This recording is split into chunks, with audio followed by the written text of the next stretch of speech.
सभी लोग ये बताते बीइंग अ डॉक्टर कि क्या हमें करना चाहिए अगर हमारी शादी फिक्स हो गई है या फिर हम ब्राइड टू भी हैं या ग्रूम टू भी हैं, तो कौन कौन से ट्रीटमेंट हमें ऑप्ट करने चाहिए। आज मैं ये डिस्कस करने वाली हूँ कि कौन से वो ट्रीटमेंट हैं जो pre bridals and pre groom को नहीं करने चाहिए।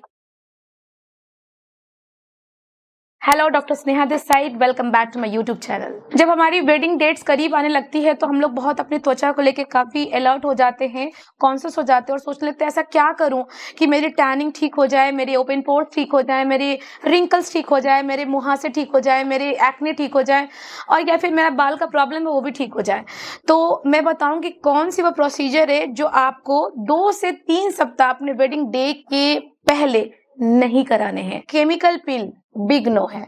फ्रैक्शनल CO2 स्कार के लिए अगर कोई सजेस्ट कर रहा है 2 से 3 सप्ताह पहले तो बिल्कुल भी ना कराए, क्योंकि उसमें डाउन टाइम होता है, उसमें रेडनेस होने की चांस होती है, रिएक्शंस होने के चांस होते हैं और उसका एक मोस्ट कॉम्प्लिकेशन है PIH यानी पोस्ट इन्फ्लेमेटरी हाइपरपिगमेंटेशन। तो ये बिल्कुल ना करे। अगर सैलून ट्रीटमेंट्स की बात करें तो वैक्सिंग, थ्रेडिंग या ब्लीच, D10 बिल्कुल ना करे 2 से 3 सप्ताह के पहले, क्योंकि मैंने अपनी OPD में बहुत लोगों को देखा है कि इनफैक्ट वैक्सिंग से भी बहुत इमरजेंसी रिएक्शंस और आपके पास बिल्कुल टाइम नहीं होता उस रिएक्शंस को कैटर करने के लिए। तो big know with this procedure before 2 to 3 weeks. आप अगर इन क्लिनिक एस्थेटिक ट्रीटमेंट्स लेते हैं तो कार्बन लेजर, क्यूसोचेंडिया, स्किन बूस्टर या फिर कोई भी ऐसी लेजर ट्रीटमेंट्स अपने शादी के 2 से 3 सप्ताह पहले बिल्कुल ना ले। अपने डॉक्टर से डिस्कस करें और से बिफोर 3 वीक्स कंप्लीट कर ले। द नेक्स्ट पॉपुलर जो मैं बात करना चाहूँ, आए दिन मुझसे लोग पूछते रहते हैं हेयर ट्रीटमेंट्स जो सलून्स के हम लोग ऑप्ट करते हैं, that is keratin, cysteine, hair botox and nanoplasty. तो व्हाट अबाउट दिस प्रोसीजर्स? अगर आप पहली बार ये प्लान कर रहे हैं बिकॉज आपकी जो सॉफ्ट है हेयर वो फिजी है, तो इसमें 2 क्राइटेरिया है। अगर आप पहली बार करा रहे हैं तो इसे प्लीज 3 to 4 मंथ्स पहले ही करा ले, क्योंकि अगर इसमें कोई प्रॉब्लम होती है तो उसको आपके डॉक्टर्स उसको ठीक कर सकते हैं।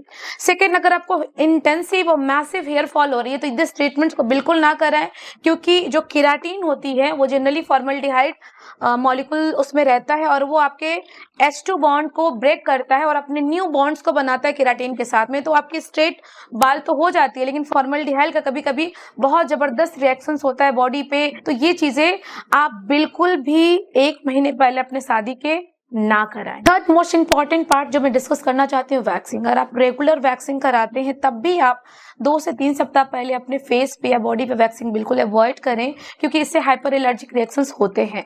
खासकर मैं ब्राइडल्स को फेस वैक्सिंग के लिए बिल्कुल मना करूंगी अगर आप फर्स्ट टाइम करा रहे हैं तो। So big no to facial wax before 2 to 3 weeks of your wedding day. The fourth most important part है कि कोई भी experimental skin care regiment change ना करे लास्ट आवर्स में, यानी कि लास्ट 2 to 3 वीक्स में। अगर आपके स्किन के रेजिमेंट सूटेड है, आपके स्किन उस प्रोडक्ट्स के लिए एडॉप्टेड है, तो प्लीज आप कोई भी नए प्रोडक्ट्स को ट्राई ना करें before 2 to 3 weeks of your D day. Consistency is a की। जो भी आप करिए उसको कंसिस्टेंटली कीजिए, whether it is simple a moisturiser, sunscreen और फेस वॉश, और whether it is a serum, उसको कंसिस्टेंटली कीजिए। Hydrate your self and most important, enjoy your pre wedding. अगर आप खुद से तो आपकी वो इंटरनल ग्लो आपके फेस पे भी आती है। ऐसे pre bridal, pre groom aesthetic treatments की ज्यादा जानकारी के लिए आई बटन को क्लिक करें और most advance skin hair laser treatments के अपडेट्स के लिए मेरे YouTube चैनल को सब्सक्राइब कीजिए। Thank you.